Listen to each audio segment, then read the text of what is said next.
apakah ada salat 1 rakaat? Alhamdulillahilladzi anzala as-sakinata fi qulubil mu'minin. Asyhadu an la ilaha illallah wahdahu la syarika lah wa asyhadu anna sayyidana wa nabiyyana Muhammadan 'abduhu wa rasuluhu sayyidil amin wa ala alihi wa ashabihi wa man tabi'ahum bi ihsanin ila yaumiddin. Subhanaka la ilma lana illa ma 'allamtana innaka antal alimul hakim. Rabbi yassir wa la tu'assir ya Rabbi tammim bi khair. Allahumma salli ala sayyidina Muhammadin al-fatihi lima ughliq wal khatimi lima sabaq nasiril haqqi bil haqqi wal hadi ila siratikal mustaqim. Sallallahu alaihi wa ala alihi wa sahbihi haqqa qadrihi wa miqdarihi al-azim. Allahumma bika asbahna wa bika nahya wa bika namut wa ilaika an-nusyur. Asbahna ala fitratil Islam wa ala kalimatil ikhlas wa ala dinin nabiyyina Muhammad sallallahu alaihi wasallam. Radina billahi rabba wa bil Islam dina wa bi Muhammadin sallallahu alaihi wasallam nabiyya wa rasula, amma ba'du. Kita memuji Allah dengan mengucapkan alhamdulillahi rabbil alamin. Dengan izin Allah kita bisa duduk di majlis yang mulia ini. Mudah-mudahan kita berdoa kepada Allah selama kita duduk di majlis ini, Allah ampuni dosa kita, Allah terima amal ibadah kita, Allah jauhkan kita dari bala dan wabak, amin ya rabbal alamin. Salawat dan salam ke Nabi yang agung, Nabi yang mulia, Sayyidina Rasulullah Muhammad sallallahu alaihi wasallam. Allahumma salli wa sallim ala Sayyidina Muhammadin wa ala alihi wa sahbihi ajma'in. Bapak Ibu yang dirahmati Allah Subhanahu wa taala, kita lanjutkan kajian kita kitab Muwatta Imam Malik tentang masih bab al-amru bil witr, tentang perintah melaksanakan salat witir. Hadis berikutnya, haddatsana Malik an Nafi' an Abdullah bin Dinar an Abdullah bin Dinar an Abdullah bin Umar anna rajulan sa'ala Rasulullah sallallahu alaihi wasallam anis salatil lail. Hadis berikutnya hadis daripada Imam Malik daripada Nafi'. Nafi' daripada Abdullah ibnu Umar. Abdullah ibnu Umar berkata, wa an Abdullah ibn Umar, dan daripada Sayyidina Abdullah ibn Umar, anna rajulan, ada seseorang laki-laki datang, dia bertanya ke Rasulullah sallallahu alaihi wasallam. Ini seorang bertanya kepada baginda Nabi, dan Nabi ketika sedang dalam keadaan berkhutbah. Berarti Nabi sedang di mimbar. Ada yang bertanya ke Rasulullah. Nah, nanti kita jelaskan bagaimana hukum soal tanya jawab ketika khatib sedang berkhutbah. Boleh atau tidak? Faqala Rasulullah SAW, dia bertanya tentang salat malam. Bagaimana dengan salat malam yang bagus tu ya Rasulullah? Seperti apa salat malam yang baik tu ya Rasulullah? Faqala Rasulullah, Nabi jawab, kata Nabi, salatul laili masna masna. Salat malam itu dua-dua, kata Rasulullah. Dua salam, dua salam, dua salam. Fa idza khasyiya ahadukumus subh, apabila takut salah seorang kamu akan salat subuh, maksudnya subuh nanti sudah masuk. Takut nanti kita masih salat malam, rupanya sudah dalam waktu subuh. Takut khawatir subuh masuk. Baginda Nabi katakan, fasal, maka salatlah dengan 1 rakaat. Rakaat yang 1 witir dengannya. Maksudnya apa? Kalau waktu salat sudah masuk, takut kita waktu salat nanti masuk, mepet waktu salat subuh itu masuk, cukup witir saja 1 rakaat, kata Nabi sallallahu alaihi wasallam. Hadis itu sampai di situ. Pertama, kita ambil fawaid daripada hadis. Salah satu metode cara belajarnya sahabat ke Rasulullah fiha sa'al, adanya soal tanya jawab. Ini cara metode belajar. Ada seorang murid bertanya kepada guru, sahabat bertanya ke Rasulullah. maka tak boleh malu dalam bertanya. Salah satu yang terlarang dalam syariat kita itu malu bertanya tentang bab ilmu.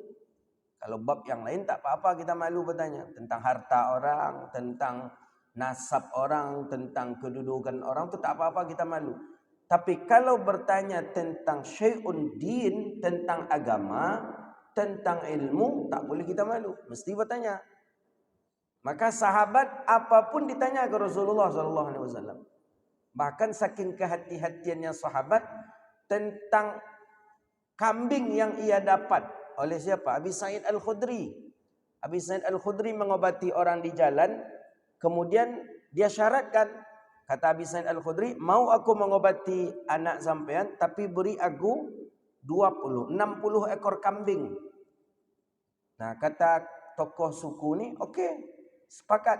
Dah diobati oleh Abi Sa'id Al-Khudri. Abi Sa'id Al-Khudri ini memang pintar dalam mengobat.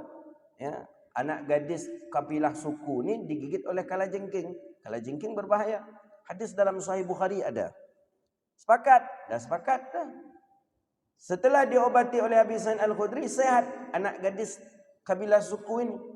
Otomatis dapat 60 ekor kambing. Dia tanya, 60 ekor kambing yang kita janjikan mana? Dah dikeluarkan oleh kabilah suku. Nih 60 ekor kambing, bawalah. Abi Sa'id Al-Khudri ada beberapa orang ketika itu. Ada mengatakan 12, ada mengatakan 13 orang. Kawan-kawan Abi Sa'id Al-Khudri minta bagi sebelum sampai ke Madinah. Kata kawan-kawan Abi Sa'id Al-Khudri, dah bagi aja lah kambing ni katanya. Kita jual saja, uang aja kita bawa ke Madinah. Jangan kambing ini.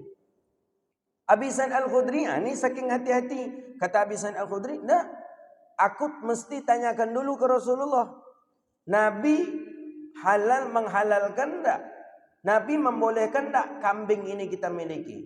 Jangan langsung kita jual saja. Jangan langsung kita boleh atau tidak?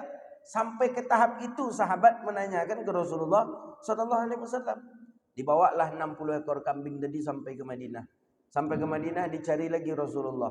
Sampai berjumpa dengan Rasulullah barulah ditanya, ya Rasulullah, nih kami punya 60 ekor kambing. 60 ekor kambing ni kami dapatkan dari mengobati satu orang anak daripada kabilah suku.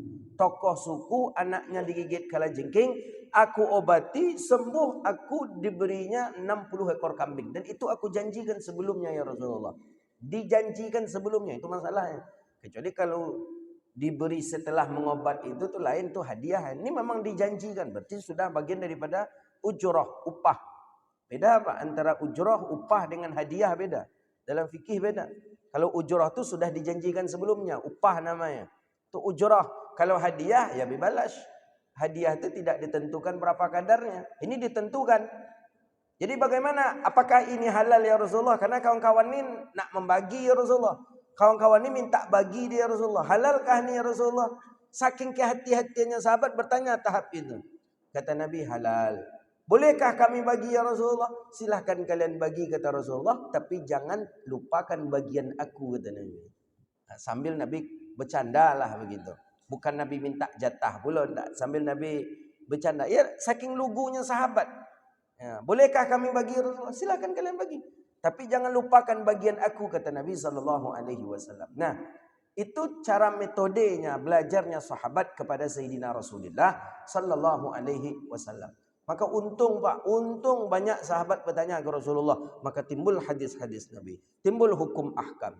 Kalau sahabat tak banyak bertanya ke Rasulullah, tak tahu kita entah macam mana lagi keadaan dengan hukum ahkam. Banyak sahabat bertanya ke Nabi.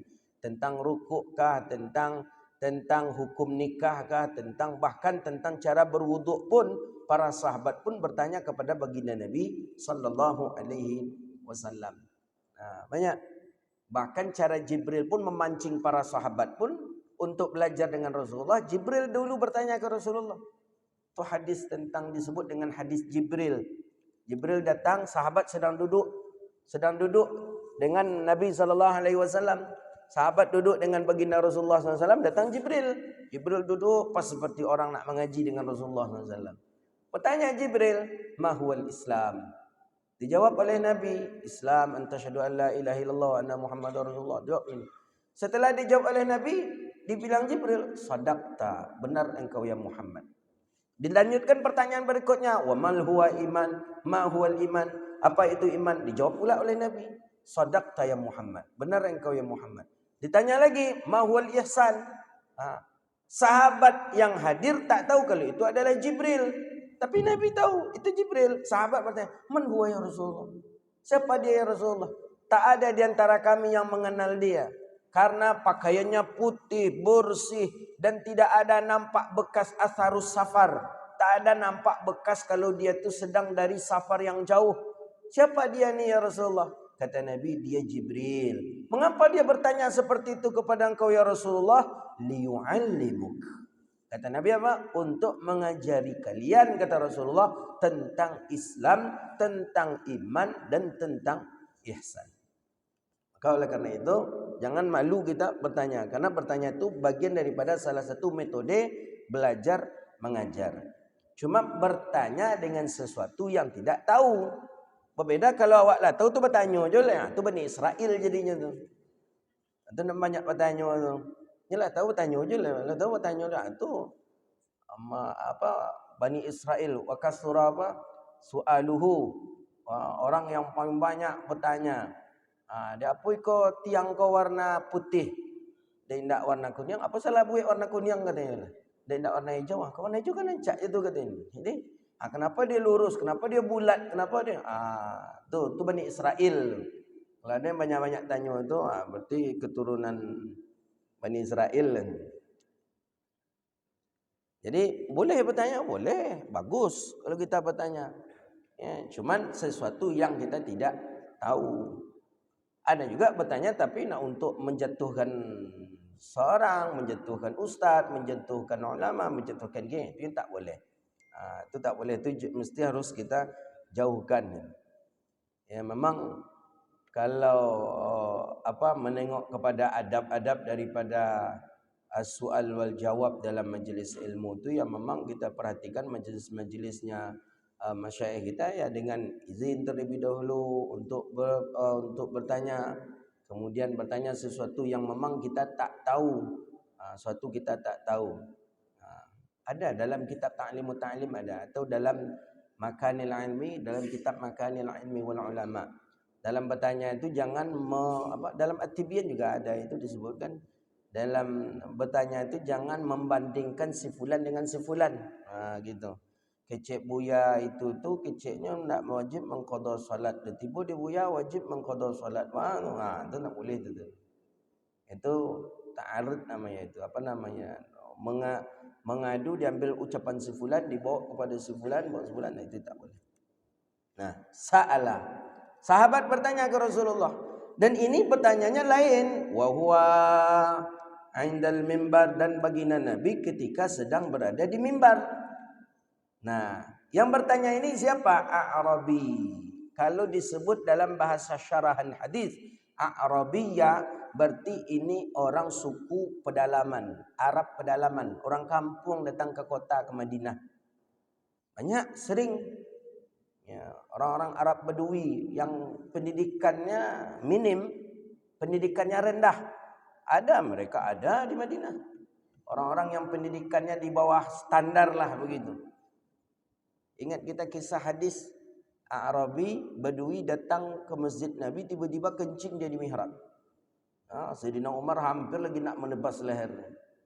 Ya, karena dia tak tahu, memang rendah pendidikannya. Arabi Nabi sedang khutbah. Datang Arabi ini langsung bertanya Arabi ini. Memang ada. Kalau orang-orang Madinah ada faham dengan ilmunya, ada faham dengan hikmahnya. Ini orang Arab Badui. Datang dia, Nabi sedang dalam keadaan berkhutbah, bertanya dia, ya Rasulullah, bagaimana dengan salat? Dengan salat malam? A'rabiyah. Jadi kalau A'rabi, orang Arab Badui. Kalau A'rabi, jadi A'rabi berarti orang suku pedalaman. Suku pedalaman yang minim dengan pendidikannya. Salatul lail, bagaimana dengan salat malam? Dia ini bertanya kepada baginda Nabi dengan jumlah bilangan pertama. Kedua, dia bertanya kepada Rasulullah kaifiyatis salat malam. Kaifiatnya, cara daripada salat malam ini seperti apa ya Rasulullah? Yang afdal itu macam mana ya Rasulullah? Dijawab oleh Nabi. Apa kata Rasulullah? Salatul laili masna masna. Salat malam tu dua-dua, kata Nabi. Jelas hadis ini, salatul laili masna masna. Salat malam dua-dua. Dua-dua Nabi katakan bukan bertambah dua dengan dua. Karena tak ada waw di sana kecuali masna wa masna. Itu mungkin juga kita pahami empat. Tapi ini tak masna masna. Tak ada waw di sana. Tak ada masna wa masna, tak ada. Yang ada tu masna masna. Salat malam dua-dua. Jadi yang salat malam tu ya dua satu salam, dua salam, dua salam. Itu dia. Nah, maka bagi orang yang 4 sekali salam tu tak masuk di hadis ini. Karena salatul laili masna masna. Oh, ada salat sunat dilaksanakan 4 rakaat 1 salam, Ustaz. Betul, salat sunat qabliyah zuhur. Ada dalam riwayat hadis. Tapi malam atau siang? Siang. Zuhur, salat siang. Mana ada zuhur, salat malam? Nah, malam masna masna. Nah, dua-dua kata Rasulullah SAW. Dua-dua bukan berarti Nabi mengatakan jumlah salat malam itu 2 rakaat saja, tidak. Tapi kalau dilaksanakan 2 rakaat pun sah. Makanya Nabi tidak membatasi jumlah dalam bilangan rakaat malam. Masna, masna, dua-dua. Berapa mampu silakan. Ada yang mampu dengan 20-nya, ada yang mampu dengan 60-nya, ada yang mampu dengan 100-nya. Silakan. Tapi kata Nabi, fa idza khasyiya ahadukum, apabila kamu takut terbitnya waktu fajar solat subuh masuk, nanti takutnya nanti terlampau solat, rupanya dah waktu subuh masuk. Maka sebelum waktu subuh masuk tadi, kalau sudah khawatir subuh akan dekat lagi, tutirulahu, maka hendaklah kamu melaksanakan salat witir dengan 1 rakaat saja. Jadi hadis inilah sebagai dalil berapakah jumlah bilangan rakaat witir yang paling sedikit? 1 rakaat. Maka kalau ada orang yang tak mengaji, dia takkan faham dia. Apakah ada salat 1 rakaat? Orang yang tak mengaji mengatakan, tak ada. Salat tu paling sedikit 2 rakaat. Nah, ada 1 rakaat. Salat apa? Witir. Bolehkah witir 1 rakaat? Ni hadis. Nabi katakan, maka kalau sudah khawatir mepet ke waktu subuh, witir sajalah 1 rakaat, kata baginda Nabi sallallahu alaihi wasallam, qad shalla qabla dzalika minan nawafil. Nah, jadi cuma baginda Nabi mengatakan 1 rakaat di sini. Apakah Nabi sering melakukan 1 rakaat? Tidak. Bahkan dalam satu riwayat hadis cuma sekali Nabi melaksanakan rakaat 1 kali witir. Nabi melaksanakan witir 1 rakaat 1 kali saja dalam riwayat hadis. Bahkan dalam satu riwayat, dan ini yang paling kuat, bahwa Nabi tak pernah witir dengan 1 rakaat. Jadi hadis witir 1 rakaat mana? Cukup hadis ini saja. Nabi katakan jika khawatir subuh itu mepet, subuh sudah akan masuk, maka witirlah dengan 1 rakaat. Nah, ini juga lah sebagai dalil bahwa witir itu dianjurkan di penghujung salat malam. Nah, kan hadis tentang witir itu kan ada anjuran witir sebelum tidur. Ada anjuran witir di penghujung salat malam. Nah, kedua-duanya ada hadis. Kita nak lakukan yang mana, silakan saja. Tak usah kita perpanjang debat.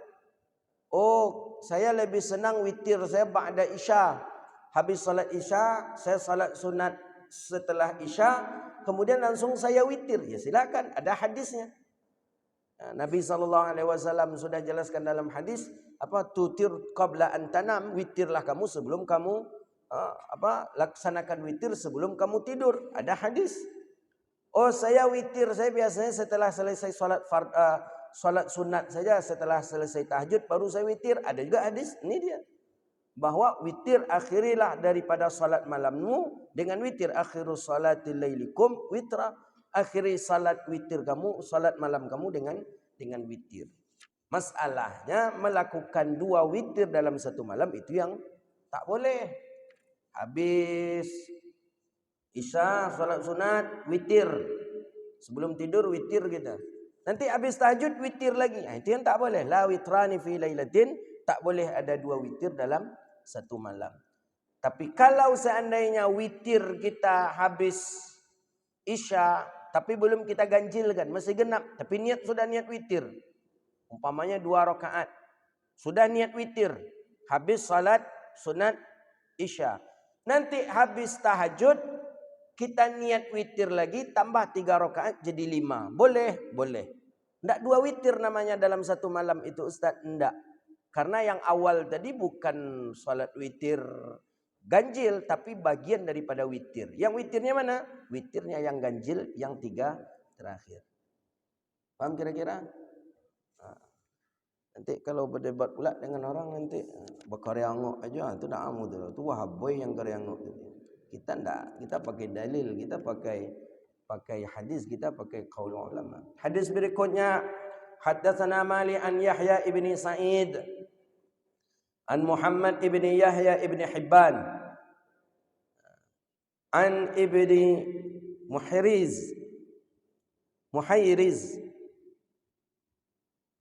Muhayriz qala anna rajulan min Bani Kinanah, bahwa ada seorang laki-laki daripada suku Bani Kinanah, dikatakan dia dengan Makhdaji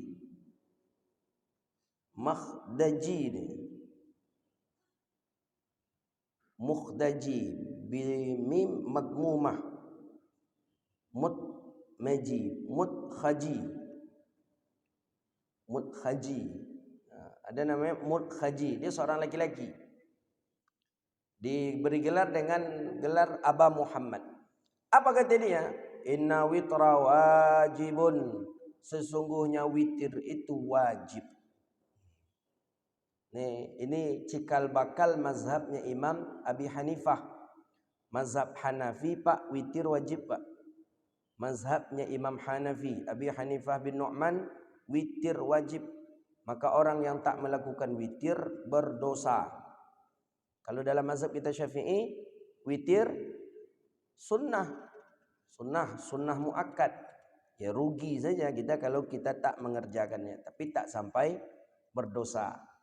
Kan itu kemarin definisi sunnah, apabila dikerjakan berpahala, apabila ditinggalkan rugi. Jangan ditinggalkan tak apa-apa kalau sunnah itu. Nanti terlampau menganggap remeh sunnah. Dikerjakan berpahala, apabila ditinggalkan rugi. Nah, itu yang sunnah. Rugi apabila ditinggalkan. Nah, witir dikerjakan berpahala, ditinggalkan rugi.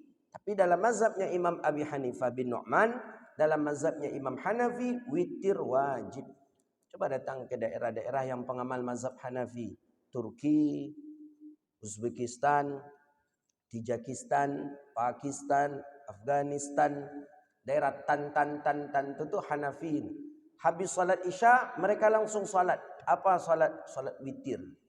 Mereka berjamaah dengan witirnya.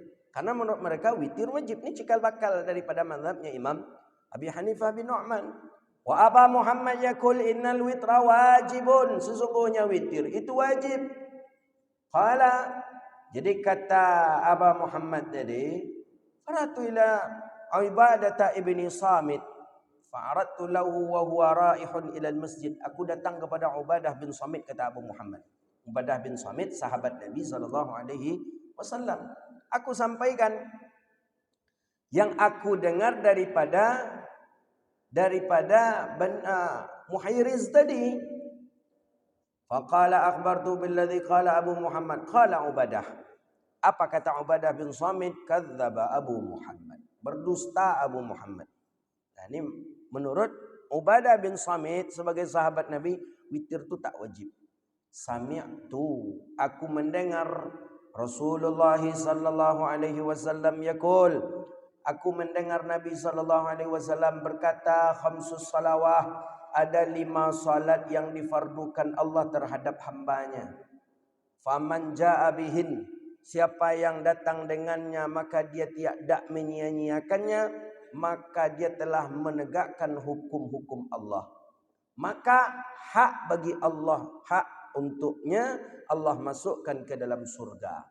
Dan siapa yang tidak mengerjakan yang 5 itu dan menyia-nyiakannya, maka dia in asya adzabahu wa in syaa adkhalahul jannah. Jika Allah kehendaki dia Allah azab, dan bisa jadi Allah kehendaki juga dia masuk surga. Nah, ini pendapat ahli sunnah wal jamaah. Bukan karena salat kita masuk surga, bukan karena maksiat pula orang masuk ke dalam neraka. Tidak. Menurut ahlu sunnah wal jamaah, orang masuk surga dengan rahmatnya Allah. Maka disebutkan di ujungnya, insya'a adzabah. Jika Allah berkehendak, Allah akan mengazabnya. Wa insya'a adkhalahul jannah. Dan jika Allah berkehendak lain pun, Allah akan masukkan dia ke dalam surga Allah. Nah, ini daripada hadis menjelaskan, ada pendapat yang mengatakan wajib witir, ada pendapat mengatakan tidak. Nah, pendapat yang mengatakan tidak itu selain daripada mazhabnya Imam Abi Hanifah bin Nu'man atau mazhabnya Imam Hanafi. Tapi mazhab Imam Hanafi mengatakan wajib. Nah, bagaimana hukum melaksanakan witir di atas kendaraan? Hadis berikutnya, haddatsana Malik an Abi Bakrin ibni Umar. Kita ada salah satu kelemahan kita hari ini, sunnah yang tertinggal, Pak. Sunnah yang tertinggal Bapak Ibu, salat di atas kendaraan. Ini yang mungkin hampir hari ini kita tidak ada lagi yang melakukannya. Salat maksud di sini salat sunnah, bukan salat wajib. Salat wajib tak pernah Nabi lakukan di atas kendaraan. Sekalipun tak pernah Nabi melaksanakan salat wajib di atas kendaraan. Nabi pernah melakukan salat sunat. Baca dalam hadis Sahih Bukhari ada, dalam Sahih Muslim ada, dalam kitab-kitab hadis ada. Nabi melaksanakan solat sunat di atas kendaraan. Solat wajib Nabi turun dari kendaraan.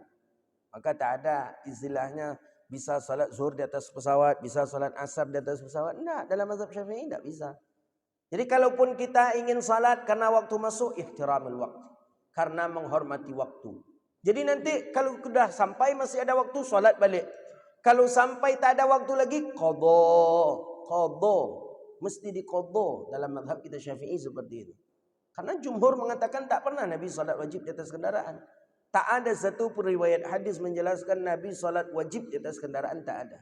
Yang ada dalam riwayat hadis, Nabi salat sunat di atas kendaraan. Nah, ini dia. Ini salah satu yang tertinggal. Kita hari ini jarang salat sunat di atas kendaraan. Ya kalau kita pakai motor mungkin tak bisa lah. Apa pula cara rukuk pokok. Awak sedang bawa motor tu rukuk pula waktu sami Allahu liman hamidahnya, Allahu akbar mungkin. Tapi kalau kita jadi penumpang di atas mobil, di atas travel kan bisa kita salat sunat. Kenapa kita tak amalkan? Padahal Nabi kita pernah mengamalkan salat sunat di atas kendaraan. Oh, tak menghadap kiblat? Ya Nabi lakukan. Bukan Nabi lakukan juga. Tak menghadap kiblat Nabi tahu. Makanya salat sunat saja. Bahkan dalam hadis sebelumnya kita sudah baca juga hadis Muwatta sebelumnya. Awalnya Nabi takbiratul ihram menghadapkan wajah beliau ke arah kiblat, kemudian setelah itu beliau menghadapkan badan beliau sebagaimana dabbah. Dabbah itu kendaraan ke mana ia pergi. Tapi Nabi salat sunat. Nah, ini salah satu sunnah yang tertinggal. Maka Syekhna Nuruddin Al-Banjari hafizahullah taala mata'ahu bisihhati wassalamah, beliau menggalakkan hari ini beberapa sunnah-sunnah yang banyak ditinggalkan oleh orang. Dan bahkan sunnah-sunnah yang mulai terlupakan oleh orang. Beliau mulai menggalakkan, mulai menghidupkan, mulai mengenalkan ke masyarakat tentang sunnah-sunnah yang mulai tertinggal dan terlupakan oleh orang. Padahal itu sunnah Nabi SAW dan kita pun mesti untuk menghidupkan sunnah itu. Haddatsana Malik an Abi Bakr ibni Umar an Abi Bakr ibni Umar an Sa'id ibni Yasar annahu qala kuntu, ya, disebutkan kata Sa'id ibni Yasar, pada Allah aku orang yang melakukan perjalanan bersama Abdullah ibni Umar di tariqil Makkah, jalan ke arah Makkah. Nah, ini beliau ni berjalan dengan Abdullah ibni Umar menuju Makkah. Sa'id ibni Yasar. Qala Sa'id, Makkah Madinah cukup jauh lumayan, hari ini 6 jam. Dulu kebiasaannya 7 hari. Nabi SAW 13 hari. 13 hari. 13-14 hari baginda Nabi SAW. Kenapa kok bisa 2 kali lipat? Nabi tidak berjalan dengan melewati tempat yang biasa. Nabi berjalan melewati tempat yang tak dilalui oleh orang. Qala Sa'id, apa kata Sa'id Ibni Yasar ini kepada Abdullah bin Umar? Falamma khashitu subh fanadhaltu fa'autadtu thumma adraktuhu. Manakala aku khawatir subuh hampir masuk, ni sedang berjalan ni dengan Abdullah bin Umar. Abdullah bin Umar siapa yang tak kenal? Sahabat terdekat Nabi. Ulama'us sahabah, ulamanya di zaman sahabat. Siapa yang tak kenal dengan Abdullah bin Umar? Faqih, orangnya alim, muda lagi. Ya. Tapi Sa'id ibn Yasar khawatir subuh masuk, dia belum witir. Turun dia daripada tunggangannya, dia lakukan salat witir. Apa kata Abdullah ibn Umar kepadanya? Aina kunta? Di mana engkau? Apa yang kau kerjakan? Mengapa engkau? Kata Abdullah ibn Umar kepada Sa'id ibn Yasar. Sa'id ibn Yasar, faqultu lahu, aku khawatir subuh nanti masuk, aku belum witir. Maka aku turun dan aku melaksanakan witir. Apa jawaban Abdullah ibn Umar? Alaysa laka fi Rasulillahi uswatun hasanah? Bukankah Rasulullah sallallahu alaihi wasallam itu suri tauladan bagi engkau? Bukankah Rasulullah sallallahu alaihi wasallam itu contoh yang baik bagi diri engkau? Faqultu bala wallah. Ya, pastilah. Nabi itu contoh suri tauladan.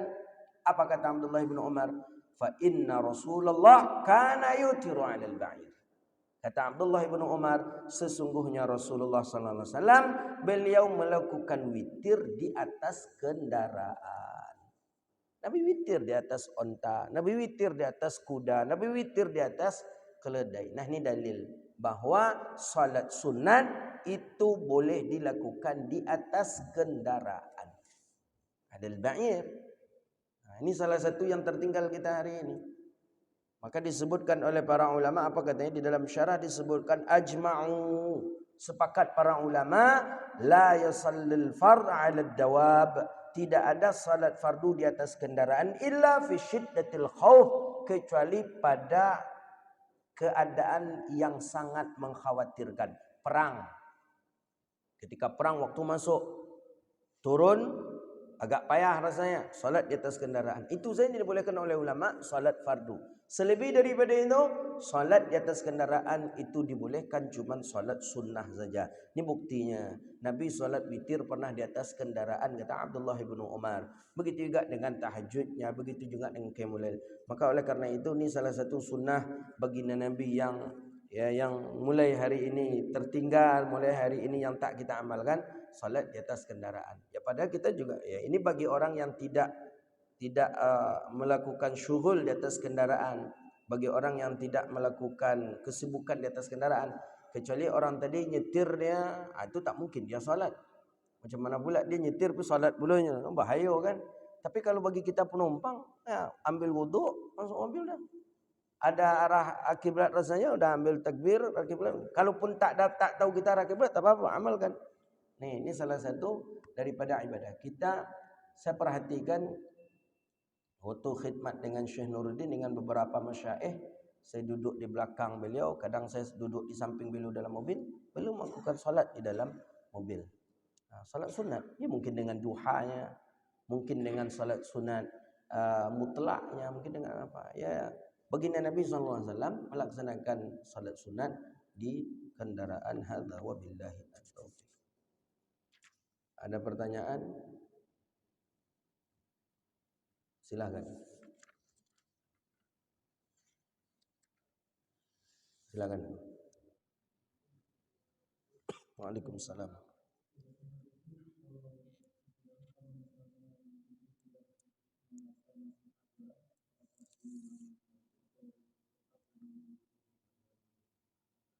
Macam mana? Wuduknya?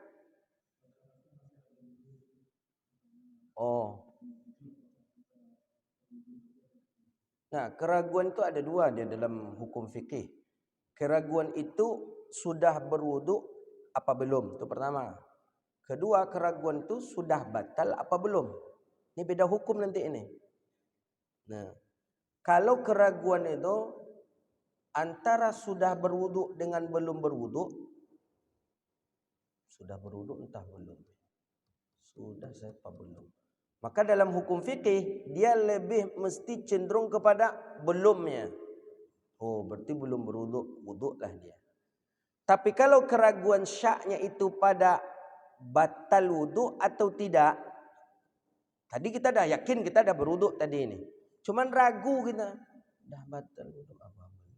Batal. Rasanya batal apa belum? Makanya kalau hukum yang kedua ni dia beratkan kepada belum batal wuduk. Saya ulang balik. Ada dua syarahan, dua perbedaan. Satu, tentang sudah berwuduk apa belum. Ini sudah berwuduk apa belum Pak? Beda Pak. Kedua, batal wuduk atau tidak. Beda. Kalau sudah berwuduk dengan belum berwuduk, maka yang mana yang lebih kita kuatkan? Belum berwuduk. Berarti kita mesti berwuduk. Tapi kalau antara batal wuduk dengan belum batal, batal wuduk dengan sudah batal, keraguannya di situ, maka lebih kuat tidak batal. Paham kira-kira? Tapi memang ragu, bukan kita luput. Luput aja lah itu nak pun. Anggap aja tak tahu. Itu tak bisa. Tuh, jadi beda dia. Nah, kita tadi itu yang mananya? Batalnyakah kita ragu atau tidak berwuduknya? Lihat kepada sana dia kalau dalam fikih. Kita ragunya batal wudukkah atau tak berwuduknya? Kalau tak berwuduknya ya berarti berwuduklah kita. Tapi kalau cuma dibatal dan tidak batalnya ragu, ambil kuat yang tidak batalnya. Nah, begitu dia dalam fikih seperti itu.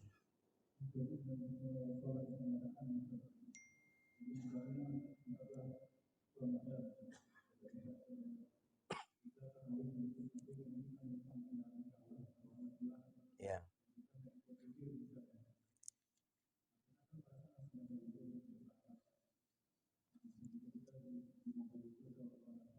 Ya, apa salahnya?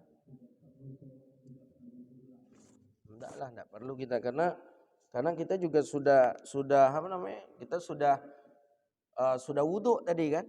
Nah, enggak perlu kita ulang wuduk. Makasih. Ada yang lain? Nah, silakan. Assalamualaikum warahmatullahi wabarakatuh. Apa hukum umroh dan hutang?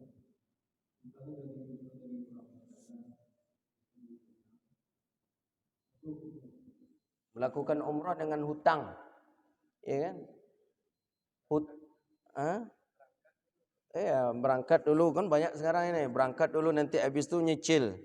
Nyicil ku yang borek kadang berangkat jadi kalau kita ada sekarang ni kan ada beberapa koperasi-koperasi yang menjamin untuk itu. Jadi kita diberi dulu pinjaman, berangkatlah dulu nanti kita nyicil ke dia. Nah, bolehkah itu? Ya. Hukum daripada hukum asal umrah ni sama dengan hukum asal haji, iaitu wajib. Walau sekali wajib ni. Ya, walaupun dengan mazhab yang lain ada mengatakan sunnah, ya di antara mazhab kita Syafi'i pun juga ada khilaf ada mengatakan sunnah atau tidak ya. Jadi bagaimana dengan hutang? Ya, segala sesuatu ketika kita mampu untuk melakukannya, maka kita termasuk di antara orang yang sudah dikenakan kepada hukum itu. Mampu tak kita membayar hutang tadi? Mampu. Adakah untuk membayar hutang itu? Ada. Cuma kenapa kok mesti harus berhutang? Duit terkumpul langsung banyak? Tak ada. Maka dengan cara hutang seperti itu bisa, udah bismillah, enggak apa-apa, boleh. Tapi, ada 3 sifat orang yang berhutang kata Imam Ibn Hajar. Orang yang dia berhutang, kemudian ada untuk membayarnya. Itu pertama. Kedua, ada orang yang berhutang tapi tidak ada niat untuk membayar. Berhutang mau, tapi niat membayar tak ada. Ketiga, ada orang yang dia mau berhutang tapi tak ada untuk membayar. Nah, kita di antara yang 3 ni yang mana di kita? Oh, saya di yang pertama. Berarti tak apa-apa. Kita berani berhutang dan kita siap pun untuk membayar. Tapi kalau kita sifat perangai kita di yang nomor 2 ni, ini kiamat ni yang parah ni. Berhutang koncang, tiba membayar itu ni. Pinjam lu buya, piti buya 20 juta buya. Besok 3 bulan lain lah aku ansur. 3 bulan dia ansur 2 juta. 20 juta, 2 juta dia ansur. Sudah tu nak muncul-muncul lah. Bulan besok dia hubungi. Itulah sedang payah gini kekuhan. Kalau lah payah tu tak ada itu. Itu termasuk kategori orang yang berhutang kencang tak ada niat bayar. Itu bahaya tu orang yang seperti itu. Baru yang ketiga kata Imam Ibn Hajar tu, orang yang dia berhutang tapi tak mampu membayar. Ini lain lagi. Dia berhutang dia bisa, tapi ya tak mampu untuk membayar. Tak bisa gali lubang tutup lubang, habis saja kerja untuk itu, untuk hidup apa segala macam sehingga tak mampu. Nah, 3 ini. Kalau kita di yang pertama tadi, bismillah, tak ada masalah hukum di sana. Baik, terakhir. Silakan.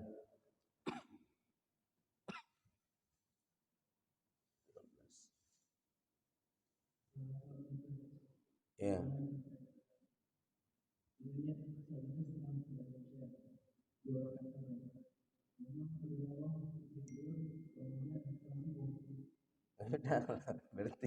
berarti ambil pendapat yang mengatakan boleh qada witir itu kan. Boleh qada witir ba'da subuh. Dah antum ambil aja pendapat wa qada aja witir itu ba'da subuh itu lagi. Nabi pernah melakukan, ada dalam hadis Nabi pernah melakukan qabliyah subuh tapi dilakukan Nabi ba'diyah subuh. Niatnya qabliyah Nabi. Ada hadisnya itu. Nabi solat sunat qabliyah subuh tapi Nabi kerjakan setelah solat subuh. Ada hadisnya itu. Tak sempat melaksanakan qabliyah subuh, maka Nabi lakukan qabliyah subuh. Jadi setelah solat subuh Nabi solat balik. Nah, itu salah satu dalil yang kuat mengatakan boleh mengqadha yang sunnah. Yang sunnah saja diqadha, apalagi yang wajib. Yang sunnah saja diqadha oleh baginda Rasulullah, yang wajib. Nah, Nabi pernah melakukan salat sunat tadi. Jadi tak sempat. Makanya kalau kita tengok orang di Makkah, Madinah, habis salat subuh mereka salat lagi. Nah, mungkin mereka tak sempat salat qabliyah tadi. Mereka salat setelah subuh. Ba'diyahkah namanya? Tidak, tetap qabliyah. Waktunya ba'diyah, tapi niatnya niat qabliyah. Karena kenapa tak ba'diyah? Tidak ada ba'diyah setelah subuh. Jangan kita buat pula lagi usolli sunnatan ba'diyat as-subhi rakaatain. Wah, gawat nanti kiamat ini. Tak ada ba'diyah subuh satu, ba'diyah asar satu, itu tak ada dia. Ba'diyah subuh, ba'diyah asar. Nah, tapi Nabi pernah melaksanakan qabliyah subuh itu setelah ba'da subuh. Itu ada riwayat hadis menjelaskan tentang itu. Maka itu salah satu dalil kaum boleh. Jadi seperti tadi, bagus pertanyaannya. Kita dah niat witir tadi, cuma baru 2 rakaat. Rencana nanti kita selesaikan witir kita ba'da tahajud. Nah, gitu. Tadi sebelum tidur kita sudah niat witir tapi baru 2 rakaat. Dah witir 2 rakaat itu. Niat sebagian dari witir kan begitu dia. Nanti kita ganjilkan nanti habis tahajud. Boleh. Lupa bangun kita dah habis subuh. Dah masuk subuh baru bangun. Macam mana dengan witir tadi? Apakah itu juga disebut dengan witir? Ya, itu jelas juga itu witir. Cuma lebih sempurnanya lagi ganjilkan ya. Jadi bagaimana caranya? Ya, salatlah di pagi itu. Hadisnya sahih kan, dalam At-Tibyan juga ada itu. Orang yang memudawamah kan dalam hadis Nabi SAW. Orang yang membiasakan salat malam kemudian terlupa solat dia di siang hari, yang solat malam tadi dia ganti, maka sama fadilahnya seperti dia solat malam. Begitu juga dengan zikir. Kita biasa sebelum tidur baca surah Ikhlas 3 kali, ayat kursi, terlupa kita. Kemudian ketika pagi hari kita ingat, tadi kita lupa, kita baca. Nah, sama fadilahnya yang kita dapatkan. Begitu kata Nabi SAW dalam riwayat hadis. Hadza wabillahi at-taufiq. Rabbana atina fid dunya hasanah wa fil akhirati hasanah wa qina adzabannar. Allahumma faqihna fid din wa 'allimna at-ta'wil wahdina ila siratikal mustaqim. Rabbana innana amanna faghfir lana dhunubana wa kaffir 'anna sayyi'atina wa tawaffana ma'al abrar. اللهم أعز الإسلام والمسلمين اللهم انصر المسلمين في كل مكان يا رب العالمين ربنا إننا آمنا فاغفر لنا ذنوبنا وكفر عنا سيئاتنا وتوفنا مع الأبرار ربنا آتنا في الدنيا حسنة وفي الآخرة حسنة وقنا عذاب النار وصلى الله على سيدنا محمد وعلى آله وصحبه أجمعين والحمد لله رب العالمين.